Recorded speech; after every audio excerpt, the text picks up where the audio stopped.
নমস্কাৰ, মই নিবেদিতা বৰা। স্বাগতম জনাইছো ডি নিউজ আৰু ডি নৰ্থ ইষ্টলৈ। ক্ৰমাগতভাৱে দ্বিতীয়বাৰলৈ ফুটবল বিশ্বকাপৰ ফাইনেলত উপস্থিত হ'ল আৰ্জেণ্টিনা। দ্বিতীয় ছেমিফাইনেলত ইংলেণ্ডক হৰুৱাই ফাইনেলত প্ৰৱেশ কৰে আৰ্জেণ্টিনাই আৰু শ্বাসৰুদ্ধকৰ মেচখনত 2-1 গ'লৰ ব্যৱধানত ইংলেণ্ডক পৰাস্ত কৰে আৰ্জেণ্টিনাই আৰু দেওবাৰে ফাইনেলত স্পেইনৰ সৈতে মুখামুখি হ'ব ডিফেণ্ডিং চেম্পিয়ন আৰ্জেণ্টিনা।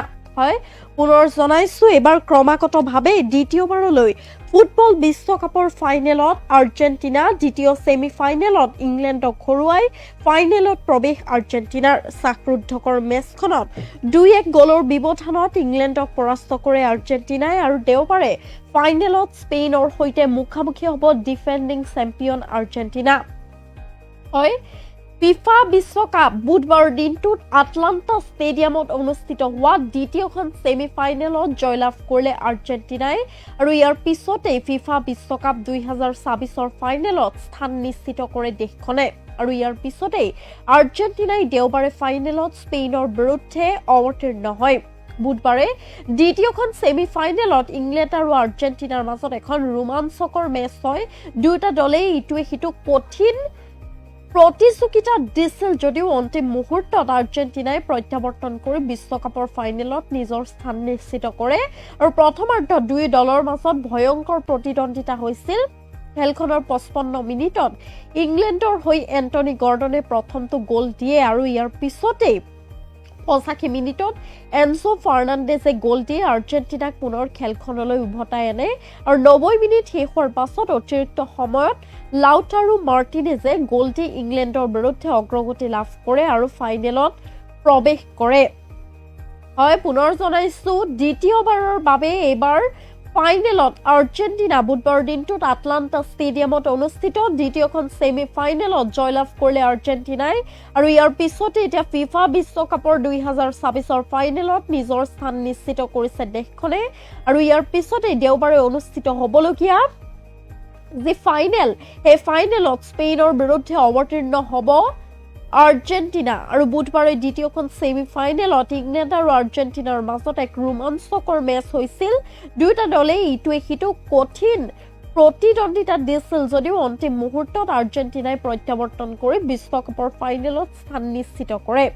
হয়, প্ৰথমাৰ্ধত দুয়োটা দলৰ মাজত ভয়ংকৰ প্ৰতিদ্বন্দ্বিতা হৈছিল। খেলখনৰ 55 মিনিটত ইংলেণ্ডৰ হৈ এণ্টনি গৰ্ডনে প্ৰথমটো গ'ল দিয়ে আৰু ইয়াৰ পাছতে ইংলেণ্ডৰ আশাত চেষ্টা পানী ঢালি 85 মিনিটত এনজো ফাৰ্নাণ্ডেজে গ'ল দি আৰ্জেণ্টিনাক পুনৰ খেলখনলৈ উভতাই আনে। 90 মিনিট শেষ হোৱাৰ পাছত অতিৰিক্ত সময়ত লাউটাৰো মাৰ্টিনেজে গ'ল দি ইংলেণ্ডৰ বিৰুদ্ধে অগ্ৰগতি লাভ কৰে আৰু ফাইনেলত প্ৰৱেশ কৰে। 90 মিনিট শেষ হোৱাৰ পাছত অতিৰিক্ত সময়ত লাউটাৰো মাৰ্টিনেজে গ'ল দি ইংলেণ্ডৰ বিৰুদ্ধে অগ্ৰগতি লাভ কৰে আৰু ফাইনেলত প্ৰৱেশ কৰে। বুধবাৰৰ দিনটোত আটলান্টা ষ্টেডিয়ামত অনুষ্ঠিত হোৱা দ্বিতীয়খন ছেমিফাইনেলত জয়লাভ কৰিলে আৰ্জেণ্টিনাই আৰু ইয়াৰ পিছতে ফিফা বিশ্বকাপ 2026ৰ ফাইনেলত স্থান নিশ্চিত কৰে দেশখনে আৰু ইয়াৰ পিছতে আৰ্জেণ্টিনাই দেওবাৰে ফাইনেলত স্পেইনৰ বিৰুদ্ধে অৱতীৰ্ণ হ'ব আৰু বৰ্তমান সমগ্ৰ বিশ্ব এতিয়া ফিফা জ্বৰত আক্ৰান্ত। তাৰ মাজতে অনুষ্ঠিত হৈ যোৱা দ্বিতীয়খন ছেমিফাইনেলত জয়লাভ কৰিলে মেছি নেতৃত্বাধীন আৰ্জেণ্টিনাই, যাৰ পিছতে এতিয়া ফিফা বিশ্বকাপ 2026ৰ ফাইনেলত স্পেইনৰ বিৰুদ্ধে অৱতীৰ্ণ হ'বলৈ গৈ আছে আৰ্জেণ্টিনা আৰু প্ৰথমাৰ্ধত কটকটীয়া প্ৰতিদ্বন্দ্বিতা হৈছিল আৰু 55 মিনিটত ইংলেণ্ডৰ হৈ এণ্টনি গৰ্ডনে প্ৰথমটো গ'ল দিয়ে আৰু ইয়াৰ পিছতে 30 মিনিটত আৰ্জেণ্টিনাই কোনো গ'ল দিবলৈ সক্ষম নহয়। অন্যহাতে 85 মিনিটত এনজো ফাৰ্নাণ্ডেজে গ'ল দি আৰ্জেণ্টিনাক পুনৰ খেলখনলৈ উভতাই আনে আৰু 90 মিনিট শেষ হোৱাৰ পাছত অতিৰিক্ত সময়ত লাউটাৰো মাৰ্টিনেজে গ'ল দি ইংলেণ্ডৰ বিৰুদ্ধে অগ্ৰগতি লাভ কৰে আৰু আৰ্জেণ্টিনাৰ এই দৰ্শনীয় জয়ত অধিনায়ক লিঅনেল মেছিয়ে গুৰুত্বপূৰ্ণ ভূমিকা পালন কৰে আৰু তেওঁ খেলৰ অন্তত কয় যে ইংলেণ্ডৰ বিৰুদ্ধে এই জয় তেওঁৰ বাবে অতি বিশেষ আছিল। মেছি তেওঁ নিজৰ দলটোকো প্ৰশংসা কৰি কয় যে তেওঁলোকে কেতিয়াও হাৰ নামানে। তেওঁ লগতে কয় যে সমগ্ৰ প্ৰতিযোগিতাখনত খেলুৱৈসকলে কঠিন পৰিস্থিতিটো আকৰ্ষণীয় প্ৰত্যাৱৰ্তন কৰি নিজৰ দৃঢ়তা প্ৰদৰ্শন কৰিছে। হয়, ফিফা বিশ্বকাপৰ যি ফাইনেল তালৈ মাজত মাত্ৰ কেইটামান দিন হয়। বৃহস্পতিবাৰে অনুষ্ঠিত হ'ব ফিফা বিশ্বকাপৰ ফাইনেল আৰু এইবাৰ ফাইনেলত স্পেইনৰ বিৰুদ্ধে নামিব আৰ্জেণ্টিনা, কিয়নো দ্বিতীয়খন ছেমি ফাইনেলত ইংলেণ্ডক হৰুৱাই ফাইনেলত প্ৰৱেশ কৰে আৰ্জেণ্টিনাই। হয়, মেছি নেতৃত্বাধীন আৰ্জেণ্টিনা দলটো ফাইনেলত নামিবলৈ গৈ আছে আৰু প্ৰথম অৱস্থাত ইংলেণ্ডে গ'ল দিবলৈ সক্ষম হৈছিল যদিও আৰ্জেণ্টিনাই গ'ল দিবলৈ সক্ষম হোৱা নাছিল। কিন্তু ৮৫ মিনিটৰ পিছত এনজো ফাৰ্ণাণ্ডেজে গ'ল দি আৰ্জেণ্টিনাক পুনৰ খেলখনলৈ উভতাই আনিবলৈ সক্ষম হয় আৰু ৯০ মিনিট শেষ হোৱাৰ পিছত অতিৰিক্ত সময়ত আৰ্জেণ্টিনাৰ লাউটাৰো মাৰ্টিনেজে গ'ল দি ইংলেণ্ডৰ বিৰুদ্ধে অগ্ৰগতি লাভ কৰে আৰু ইয়াৰ পিছতে ২-১ গ'লৰ ব্যৱধানত ইংলেণ্ডক পৰাস্ত কৰে আৰ্জেণ্টিনাই। আৰু আৰ্জেণ্টিনাৰ এই জয়ত অধিনায়ক লিঅনেল মেছিয়ে গুৰুত্বপূৰ্ণ ভূমিকা পালন কৰে। এটা সময়ত দলটো পিছ পৰি আছিল যদিও মেছিৰ অধিনায়কত্বৰ দুটা গুৰুত্বপূৰ্ণ এছিষ্টৰ বাবে আৰ্জেণ্টিনাই মেচখন নিজৰ পক্ষলৈ ঘূৰাই আনিবলৈ সক্ষম হয় আৰু খেলৰ অন্তত মেছিয়ে কয় যে ইংলেণ্ডৰ বিৰুদ্ধে এই জয় তেওঁৰ বাবে অতি বিশেষ আছিল আৰু মেছিয়ে নিজৰ দলটোক প্ৰশংসা কৰি কয় যে তেওঁলোকে কেতিয়াও হাৰ নামানে। আৰু তেওঁ লগতে কয় যে সমগ্ৰ প্ৰতিযোগিতাখনত খেলুৱৈসকলে কঠিন পৰিস্থিতিটো আকৰ্ষণীয় প্ৰত্যাৱৰ্তন কৰি নিজৰ দৃঢ়তা প্ৰদৰ্শন কৰিছিল। হয়, পুনৰ জনাইছো আৰু সমগ্ৰ বিশ্ব এতিয়া ৰৈ আছে ফিফা বিশ্বকাপৰ ফাইনেল খেললৈ, য'ত আৰ্জেণ্টিনা স্পেইনৰ বিৰুদ্ধে প্ৰতিযোগিতাত নামিব। হয়, স্পেইনৰ বিৰুদ্ধে প্ৰতিযোগিতাত নামিব আৰু ক্ৰমাগত ভাৱে এইবাৰ দ্বিতীয়বাৰলৈ ফুটবল বিশ্বকাপৰ ফাইনেলত নামিছে মেছি নেতৃত্বাধীন আৰ্জেণ্টিনা আৰু দ্বিতীয় ছেমি ফাইনেলত ইংলেণ্ডক হৰুৱাই ফাইনেলত প্ৰৱেশ কৰিছে আৰ্জেণ্টিনাই। এক ৰোমাঞ্চকৰ খেল হৈছিল।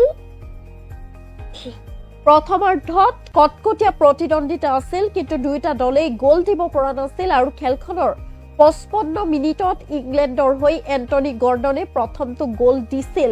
কিন্তু ইয়াৰ পিছতো আৰ্জেণ্টিনাই কোনো গ'ল দিবলৈ সক্ষম হোৱা নাছিল, যাৰ পিছতে বহুতে ইংলেণ্ড জয়ী হ'ব বুলি এক ধৰণৰ ধাৰণা কৰিছিল। কিন্তু ইয়াৰ পিছতেই ৮৫ মিনিটত আৰ্জেণ্টিনাৰ হৈ এনজো ফাৰ্ণাণ্ডেজে গ'ল দি আৰ্জেণ্টিনা খেলখনলৈ উভতাই আহে। অন্যহাতে ইয়াৰ পিছতে স্ক'ৰ হৈ পৰে ১-১ আৰু ৯০ মিনিট শেষ হোৱাৰ পিছতে অতিৰিক্ত সময়ত আৰ্জেণ্টিনাৰ লাউটাৰো মাৰ্টিনেজে গ'ল দি ইংলেণ্ডৰ বিৰুদ্ধে অগ্ৰগতি লাভ কৰে আৰু ফাইনেলত প্ৰৱেশ কৰে। আৰু দেওবাৰে ফাইনেলত আৰ্জেণ্টিনাই প্ৰৱেশ কৰাৰ পিছতে ১৯৫৮ আৰু ১৯৬২ চনত ব্ৰাজিলৰ পিছত একেৰাহে দ্বিতীয়বাৰৰ বাবে চেম্পিয়ন হোৱাৰ সুযোগ পাব। আৰু আৰ্জেণ্টিনাৰ এই দৰ্শনীয় জয়ত অধিনায়ক লিঅনেল মেছিয়ে গুৰুত্বপূৰ্ণ ভূমিকা পালন কৰে। এটা সময়ত দলটো পিছ পৰি আছিল যদিও মেছিৰ অধিনায়কত্ব আৰু দুটা গুৰুত্বপূৰ্ণ এছিষ্টৰ বাবে আৰ্জেণ্টিনাই মেচখন নিজৰ পক্ষলৈ ঘূৰাই আনিবলৈ সক্ষম হয়।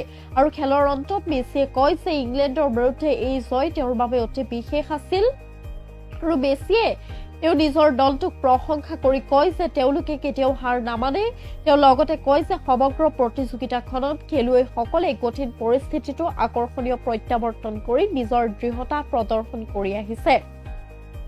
হয়, এক ৰোমাঞ্চকৰ খেল আৰু ৰোমাঞ্চকৰ খেলত দ্বিতীয়বাৰলৈ এইবাৰ ফুটবল বিশ্বকাপৰ ফাইনেলত প্ৰৱেশ কৰিছে আৰ্জেণ্টিনাই ইংলেণ্ডক হৰুৱাই এইবাৰ ফাইনেলত প্ৰৱেশ কৰিছে আৰ্জেণ্টিনাই, যাৰ পিছতে এতিয়া ফুটবল অনুৰাগীৰ মাজত এক প্ৰকাৰ চৰ্চা অব্যাহত হৈছে, কিয়নো যেতিয়া এই খেল আৰম্ভ হৈছিল তেতিয়াও বহু লোকে আচলতে ইংলেণ্ডক সমৰ্থন কৰিছিল আৰু প্ৰথম 55 মিনিটত ইংলেণ্ডৰ হৈ এন্টনি গৰ্ডনে গ'ল দিছিল যদিও আৰ্জেণ্টিনাই কোনো গ'ল কৰিবলৈ সক্ষম হোৱা নাছিল, যাৰ বাবে ইংলেণ্ডে 6 দশকৰ পিছত প্ৰথমবাৰৰ বাবে বিশ্বকাপ খিতাপ দখল কৰিব বুলি বহুতে আশা কৰিছিল। কিন্তু ইংলেণ্ডক চেঁচা পানী ঢালি 85 মিনিটৰ পিছত এনজো ফাৰ্নাণ্ডেজে প্ৰথমটো গ'ল দি আৰ্জেণ্টিনা খেলৰ মাজলৈ উভতাই আনে, যাৰ পিছতে স্ক'ৰ 1-1 হৈ পৰে আৰু 90 মিনিটৰ শেষ হোৱাৰ পিছত অতিৰিক্ত সময়ত লাউটাৰো মাৰ্টিনেজে গ'ল দি ইংলেণ্ডৰ বিৰুদ্ধে অগ্ৰগতি লাভ কৰে। 2-1 ব্যৱধানত আগবাঢ়ি থাকে আৰু ইয়াৰ পিছতে ফাইনেলত প্ৰৱেশ কৰে আৰ্জেণ্টিনাই আৰু দেওবাৰে ফাইনেলত আৰ্জেণ্টিনাই 1958 আৰু 1962 চনত ব্ৰাজিলৰ পিছত একেৰাহে দ্বিতীয়বাৰৰ বাবে চেম্পিয়ন হোৱাৰ সুযোগ পাব আৰু আৰ্জেণ্টিনাৰ এই দৰ্শনীয় জয়ত অধিনায়ক লিঅনেল মেছিয়ে গুৰুত্বপূৰ্ণ ভূমিকা পালন কৰিছে আৰু মেচৰ শেষত মেছিয়ে নিজৰ দলটোক প্ৰশংসা কৰি কয় যে তেওঁলোকে কেতিয়াও হাৰ নামানে। তেওঁ লগতে কয় যে সমগ্ৰ প্ৰতিযোগিতাখনত খেলুৱৈসকলে কঠিন পৰিস্থিতিটো আকৰ্ষণীয় প্ৰত্যাৱৰ্তন কৰি নিজৰ দৃঢ়তা প্ৰদৰ্শন কৰে।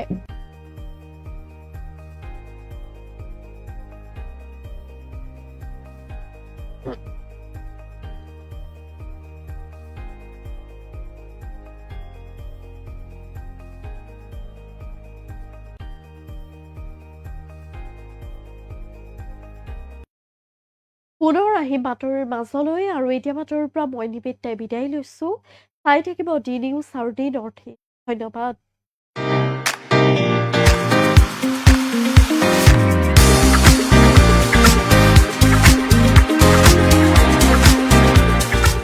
Flat for sale. 3 BHK flat available in first and second floor at Pragya Residency. Ready to move. Beltola Bhetapara Road, Sanjuki Bailen.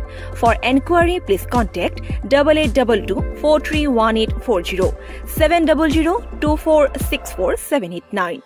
Office address Pragya Associates, House number 64, first floor, Shantipot, Bortila, Borbari VIP Road near Pratiksha Hospital, Guwahati 781036. স্বাস্থ্য সেৱাত এটা ভাল চাকৰি আৰু ভৱিষ্যত গঢ়িব বিচাৰিছে? স্বাগতম পিউছ গ্ৰুপ অফ ইনষ্টিটিউচনলৈ, যি শ্ৰীমন্ত শংকৰদেৱা ইউনিভাৰ্চিটি গুৱাহাটীৰ সৈতে সংযুক্ত। 2003 চনৰ পৰা ফিজিঅথেৰাপি, নাৰ্ছিং আৰু পেৰামেডিকেল ছায়েন্সৰ ক্ষেত্ৰত অগ্ৰণী শিক্ষা প্ৰতিষ্ঠান হিচাপে পৰিচিত। পাঠ্যক্ৰমসমূহ ক্ৰমে BMLS, B Optimentary, BPT, MPT, MSc Nursing, BSc Nursing, Post Basic BSc Nursing, GNM, ANM আৰু বহুতো।